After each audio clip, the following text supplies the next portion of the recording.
Hello friends. चलिए आज हम कुछ महत्वपूर्ण बिंदुओं पर बात करते हैं जिसमें सबसे महत्वपूर्ण आपके एग्ज़ाम के लिए रहता है करंट अफेयर्स। तो आइए देखिए आपकी तैयारी कितनी है और करंट अफेयर्स में किस तरह के प्रश्न पूछे जाते हैं। आइए एक झलक देख लीजिए उसके बारे में। इसी तरह से आप भारत स्तर के जो करंट अफेयर्स रहेंगे उसको अपडेट करते रहिएगा। आज फॉर्मेट देख लीजिए। इसके अलावा कुछ महत्वपूर्ण प्रश्न हैं उसको भी देख लीजिए। आपको विकल्प नहीं दिया जाएगा, आंसर बताते जाइएगा अगर पता रहेगा तो, नहीं तो मैं आप सभी को आंसर बताते जाऊंगा। ठीक है, कुछ प्रश्नों में आपको विकल्प दिया जाएगा और कुछ प्रश्नों में आपकी तैयारी आपको आकलन करना पड़ेगा। चलिए शुरुआत करते हैं फिर। आज का पहला प्रश्न है, देव समाज की स्थापना किसके द्वारा किया गया था? बताइए, देव समाज की स्थापना किसके द्वारा किया गया था? इस तरह से प्रश्न आपसे पूछे जाते हैं। ये आपके जो समाज सुधार संगठन हैं उनके संस्थापक के बारे में भी पूछा जाता है। तो देव समाज की स्थापना किसके द्वारा की गई है? तो याद रखिएगा, सत्यानंद शिवनारायण अग्निहोत्री के द्वारा। ठीक है, ये आपका देव समाज है। वहीं अगर आपको समाज सेवक संघ पूछा जाए तो समाज सेवक संघ नारायण मल्हार जोशी के द्वारा, ये समाज संस्थापक हैं। इस तरह के प्रश्न आपको पूछे जाते हैं जिनमें आपको याद रखना पड़ेगा ब्रह्म समाज, देव समाज, वेद समाज, प्रार्थना समाज, सत्य शोधक समाज होता है, रामकृष्ण मिशन समाज है। इन सभी के आप संस्थापक के बारे में देख लीजिएगा। ठीक है, बता देता हूँ। ब्रह्म समाज के संस्थापक राजा राम मोहन राय, देव समाज के संस्थापक हैं राधाकांत देव, वेद समाज के संस्थापक हैं केशव चंद्र सेन, प्रार्थना समाज के संस्थापक हैं आत्माराम पांडुरंग, अगर विकल्प में हो महादेव गोविंद रानडे तो यह भी है। सत्य शोधक समाज ज्योतिबा फुले, याद रखिएगा यह पूछा जाता है। आर्य समाज दयानंद सरस्वती, इसे भी पूछा जाता है। और रामकृष्ण मिशन स्वामी विवेकानंद। और अभी देखें देव समाज की स्थापना किसके द्वारा की गई है? तो सत्यानंद शिवनारायण अग्निहोत्री। ठीक है, ये सभी पूछे हुए प्रश्न हैं, आप बाद में लिख लीजिएगा। चलिए दूसरा प्रश्न है, कपिल धारा जलप्रपात किस नदी पर है? तो नर्मदा नदी पर है मध्य प्रदेश में, याद रखिएगा यह भी पूछा गया प्रश्न है। तो कुछ प्रश्न ऐसे हैं जिनको आपको डायरेक्ट याद रखना पड़ेगा, ये पूछे जाते हैं, आगे आपको करंट अफेयर्स के प्रश्न देखने को मिलेगा। चलिए तीसरा प्रश्न है, आप बताएंगे फ्रेंच ईस्ट इंडिया कंपनी की स्थापना कब हुई थी? ये पूछा जाता है, फ्रेंच ईस्ट इंडिया कंपनी की स्थापना कब हुई थी? तो बताइए आप सभी जितने लाइव देख रहे हैं। तो याद रखिएगा, फ्रेंच ईस्ट इंडिया कंपनी की स्थापना हुई थी 1664 ईस्वी में। ठीक है, ये तीसरा प्रश्न था। चौथा प्रश्न देखिए, अंग्रेजों ने भारत में अपना पहला बंदरगाह किस राज्य को बनाया था? चौथा प्रश्न क्या है? अंग्रेजों ने भारत में अपना पहला बंदरगाह किस राज्य को बनाया था? चलिए बताइए आप सभी, विकल्प नहीं है तो याद रखिएगा, मद्रास जो चेन्नई बंदरगाह है उसको अंग्रेजों ने भारत में पहला बंदरगाह के रूप में बनाया था। ये पढ़ चुके हैं, इसको आप लोग बताइएगा। 73वें संवैधानिक अधिनियम द्वारा भारतीय संविधान में कौन सी अनुसूची जोड़ी गई है? 73वां संविधान संशोधन अधिनियम द्वारा भारतीय संविधान में कौन सी अनुसूची को जोड़ा गया है, यह आपसे पूछा जा रहा है। तो चलिए बताइए, इसका अध्ययन आप किए हैं जी? ठीक है, इसी तरह के प्रश्न आपको एग्जाम में देखने को मिलेगा। तो इसका आंसर हो जाएगा 11वीं अनुसूची। ठीक है, इसको आप याद रखिएगा। 73वें संवैधानिक संशोधन के तहत आपके 11वीं अनुसूची को जोड़ा गया है। अगला देखिए, हरित क्रांति के जनक, हरित क्रांति के जनक कौन है जी, बताइए आप सभी। ये पूछा जाता है, हरित क्रांति के बारे में भी अध्ययन कर लीजिएगा। इसके अलावा जो प्रमुख क्रांतियां हैं और क्या विशेषताएं हैं, इसके बारे में भी आप अध्ययन कीजिएगा। अभी इसके पहले जो 73वां संविधान संशोधन 11वीं अनुसूची है, इसको आप अध्ययन किए होंगे। पंचायती राज व्यवस्था का उल्लेख किया गया है और हरित क्रांति के जनक हैं नॉर्मन बोरलॉग। ठीक है, ये पूछा गया प्रश्न है, इसको भी आप याद रखिएगा।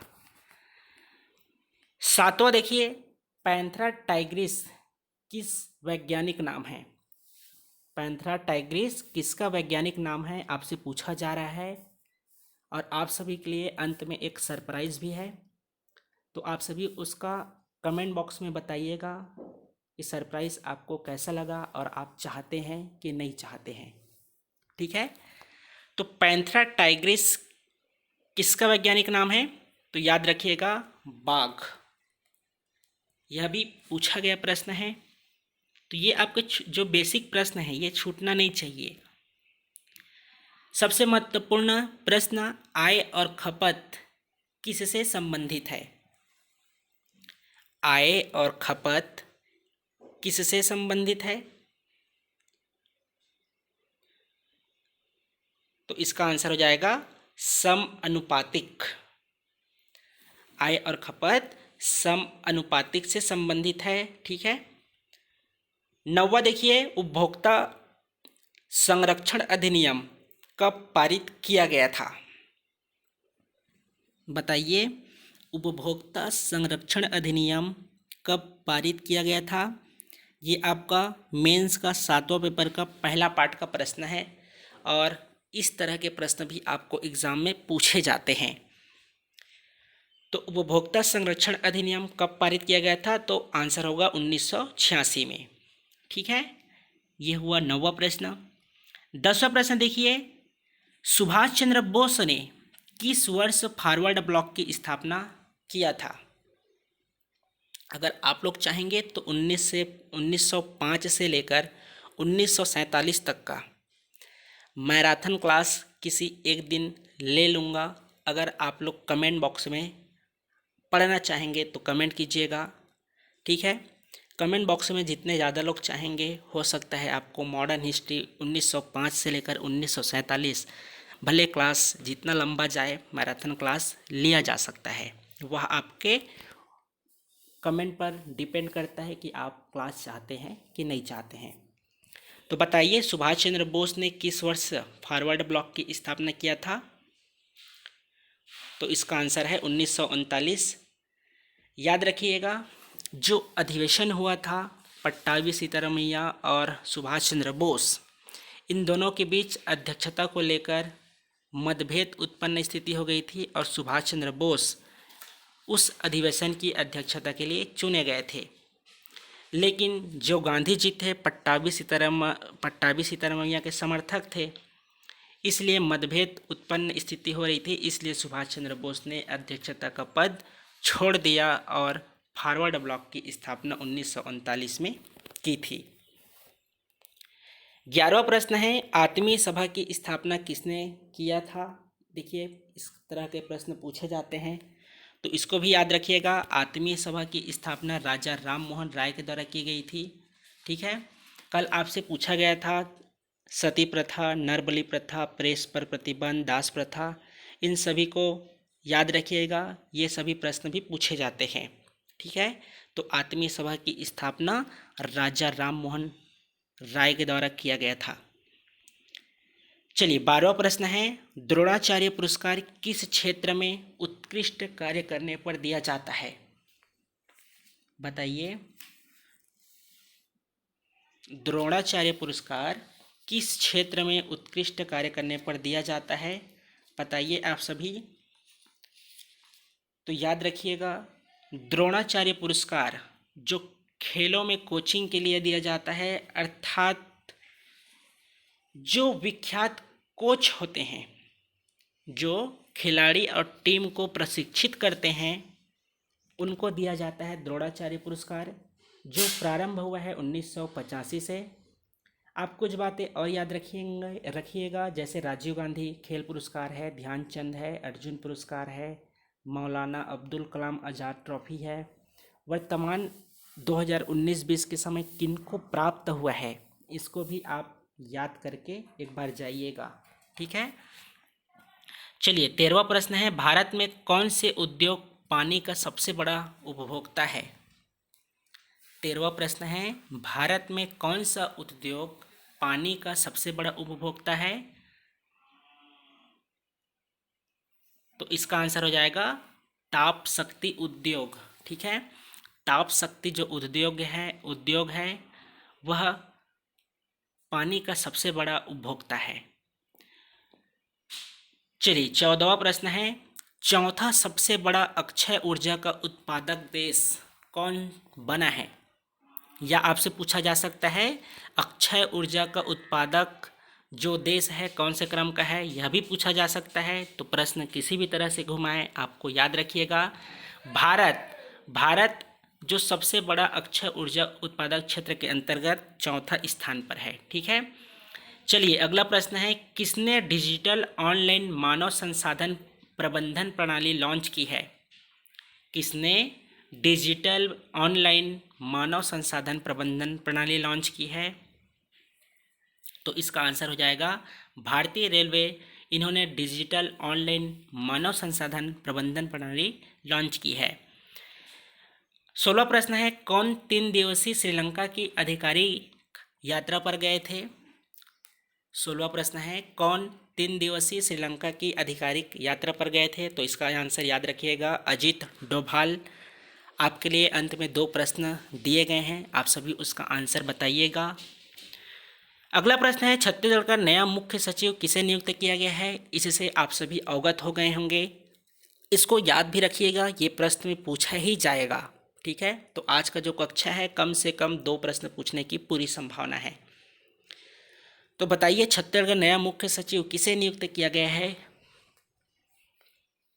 तो इसका आंसर हो जाएगा अमिताभ जैन, ठीक है। आरपी मंडल की जगह लेंगे। तो आप सभी से मेरा प्रश्न यह है कि आप बताइए कौन से क्रम के हैं जो नया मुख्य सचिव नियुक्त किया गया है अमिताभ जैन को, ये कौन से क्रम के हैं?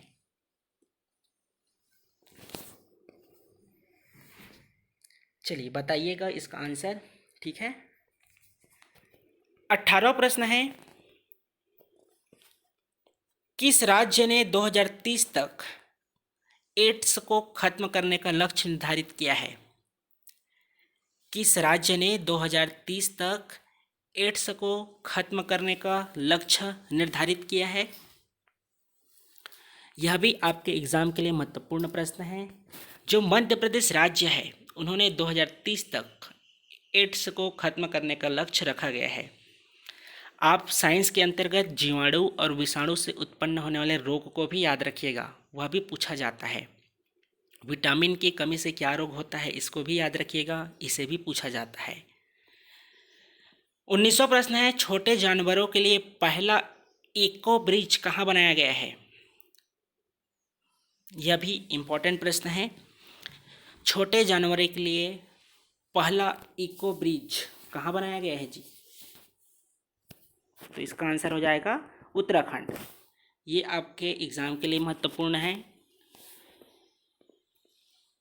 आदि महोत्सव मध्य प्रदेश का शुभारंभ किसने किया है? आदि महोत्सव कहाँ मनाया गया है, यह भी पूछा जा सकता है। तो याद रखिएगा मध्य प्रदेश में।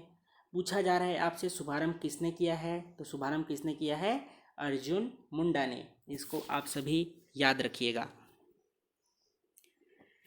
चलिए आपके लिए जो विकल्प वाले प्रश्न हैं शामिल होते हैं। पहला प्रश्न है, हाल ही में भारतीय नौसेना दिवस कब मनाया गया है? याद रखिएगा भारतीय नौसेना दिवस कब मनाया गया है? ए ऑप्शन है 3 दिसंबर, बी ऑप्शन है 2 दिसंबर, सी ऑप्शन है 1 दिसंबर और डी ऑप्शन है 4 दिसंबर। सभी बताइए हाल ही में भारतीय नौसेना दिवस कब मनाया गया है?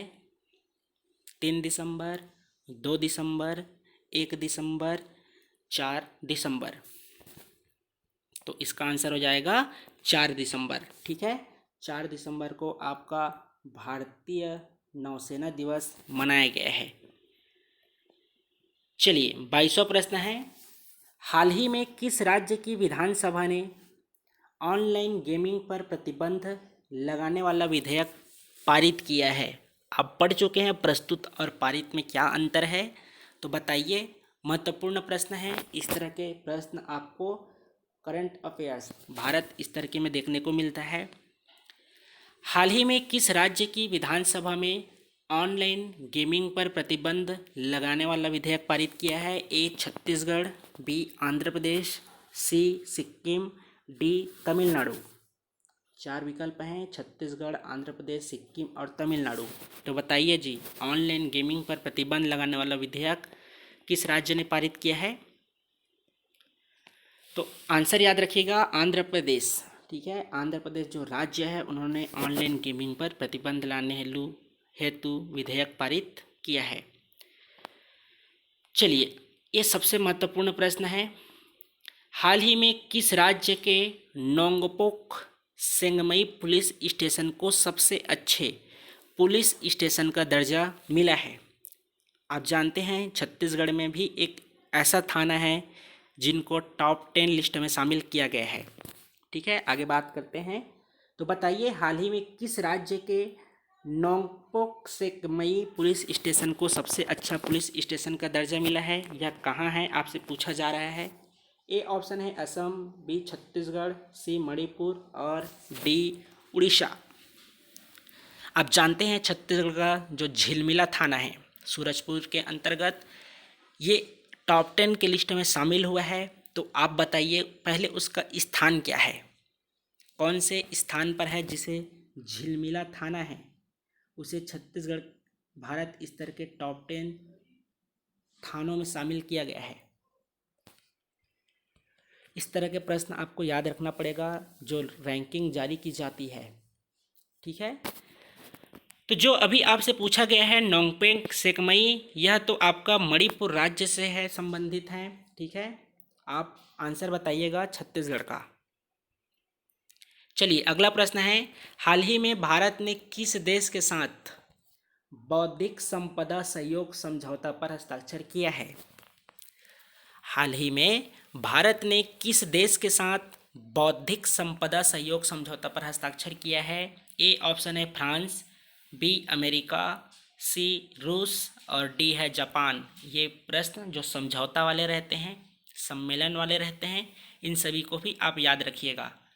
ए ऑप्शन है फ्रांस, बी अमेरिका, सी रूस और डी है जापान। तो बताइए भारत ने किस देश के साथ बौद्धिक संपदा सहयोग समझौता पर हस्ताक्षर किया है? तो आंसर हो जाएगा अमेरिका। ठीक है, यहाँ अभी आपका राष्ट्रपति चुनाव भी हुआ था, इसको भी आप याद रखिएगा, पूछा जा सकता है, लेकिन भारत को छोड़ के अंतर्राष्ट्रीय स्तर के प्रश्न पूछने की संभावना बहुत ही कम रहती है। ठीक है, हमारे CGPSC एग्ज़ाम के लिए।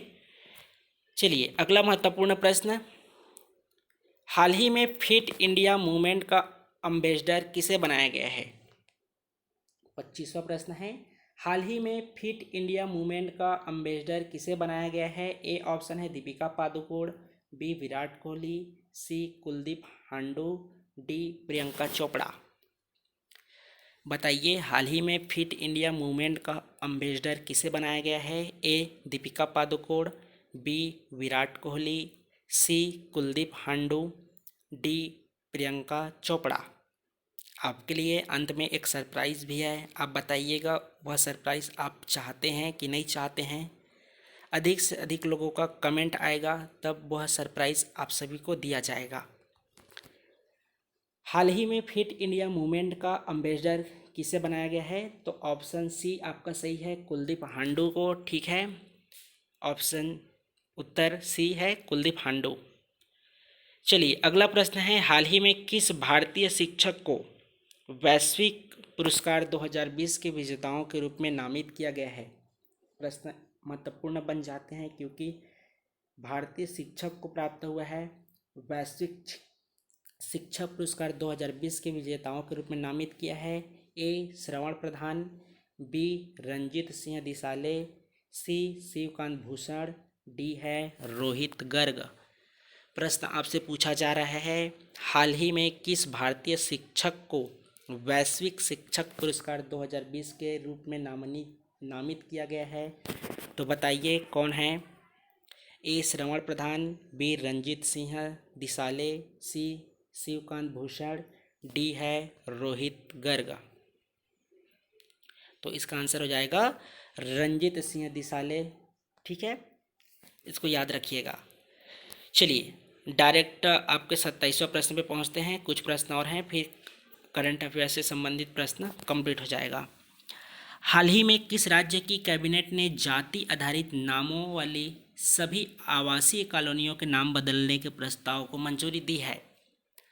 ए पश्चिम बंगाल, बी उड़ीसा, सी महाराष्ट्र, डी छत्तीसगढ़। प्रश्न एक बार और पढ़ देता हूँ। हाल ही में किस राज्य की कैबिनेट ने जाति आधारित नामों वाली सभी आवासीय कॉलोनियों के नाम बदलने के प्रस्ताव को मंजूरी दी है? ए पश्चिम बंगाल, बी उड़ीसा, सी महाराष्ट्र या डी छत्तीसगढ़। तो इसका आंसर हो जाएगा महाराष्ट्र। ठीक है, ये इम्पोर्टेंट नहीं है, फिर भी एक बार देख लीजिएगा। चलिए अगला प्रश्न है, हाल ही में पेटा ने 2020 के पर्सन ऑफ द ईयर के रूप में किसे नामित किया गया है? इसको आप याद रखिएगा, पूछा जा सकता है। हाल ही में पेटा ने 2020 के पर्सन ऑफ द ईयर के रूप में किसे नामित किया गया है? ए दीपिका पादुकोण, बी अक्षय कुमार, सी John Abraham, D Sonu Sood. बताइए, हाल ही में पेटा ने 2020 के पर्सन ऑफ द ईयर के रूप में किसे नामित किया है? ए दीपिका पादुकोण, बी अक्षय कुमार, सी John Abraham, D Sonu Sood. तो इसका आंसर हो जाएगा ऑप्शन सी जॉन अब्राहम हैं, जिन्हें पेटा ने 2020 के लिए पर्सन ऑफ द ईयर के रूप में चिन्हांकित किया है।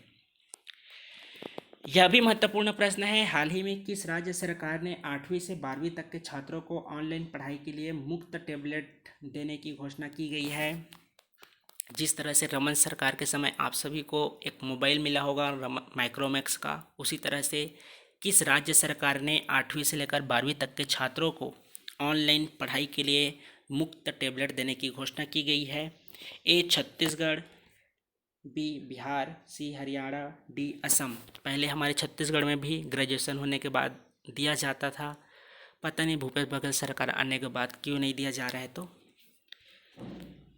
चलिए बताइए जी, 8वीं से 12वीं तक के जो छात्र हैं उनको ऑनलाइन पढ़ाई के लिए मुफ्त टैबलेट देने की घोषणा कौन से राज्य ने की है? 4 विकल्प हैं, ए छत्तीसगढ़, बी बिहार, सी हरियाणा, डी असम।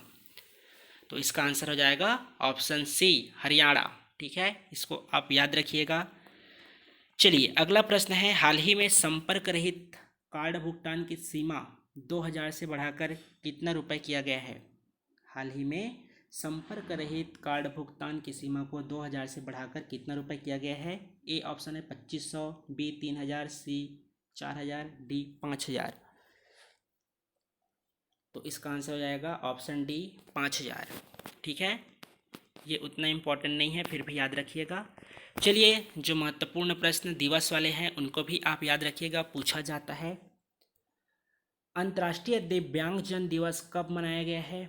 तो अभी आप आंसर देख लिए, 3 दिसंबर। ठीक है, इसको याद रखिएगा।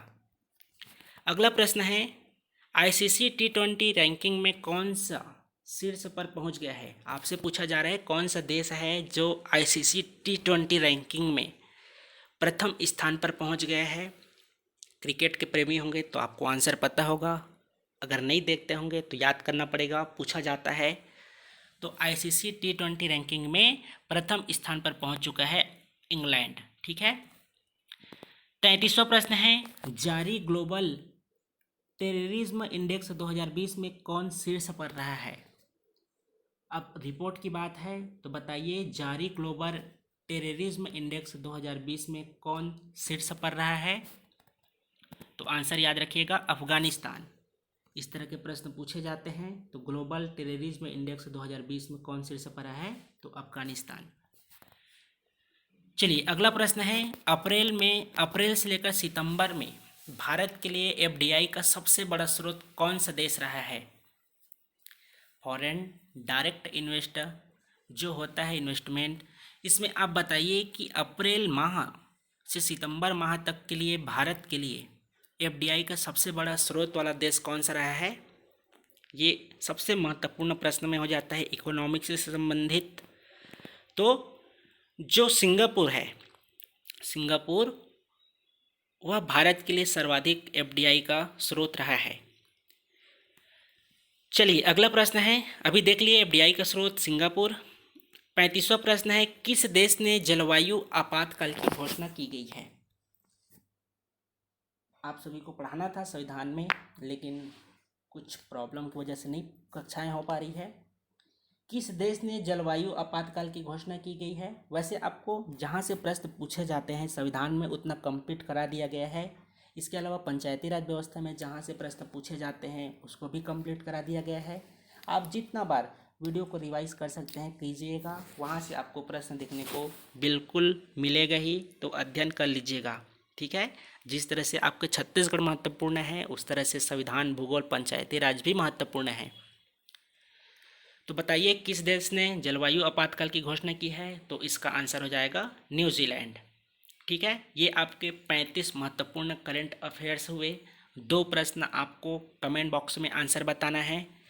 और जिस सरप्राइज़ की बात मैं कर रहा था वह सरप्राइज़ है, अगर आप लोग जितना लोग कमेंट करना चाहेंगे और कमेंट करेंगे, जितना ज़्यादा कमेंट आएगा उसके हिसाब से आपके छत्तीसगढ़ के इतिहास, सबसे पहले प्राचीन इतिहास को मैराथन क्लास के रूप में एक कक्षा में कंप्लीट कर दिया जाएगा। अगर ज़्यादा से ज़्यादा लोगों का कमेंट आता है तो इसके अलावा मध्यकालीन जो छत्तीसगढ़ का इतिहास है और आधुनिक इतिहास है, इस तरह से आपके 4 विषय अगर जितने अधिक से अधिक लोग कमेंट करेंगे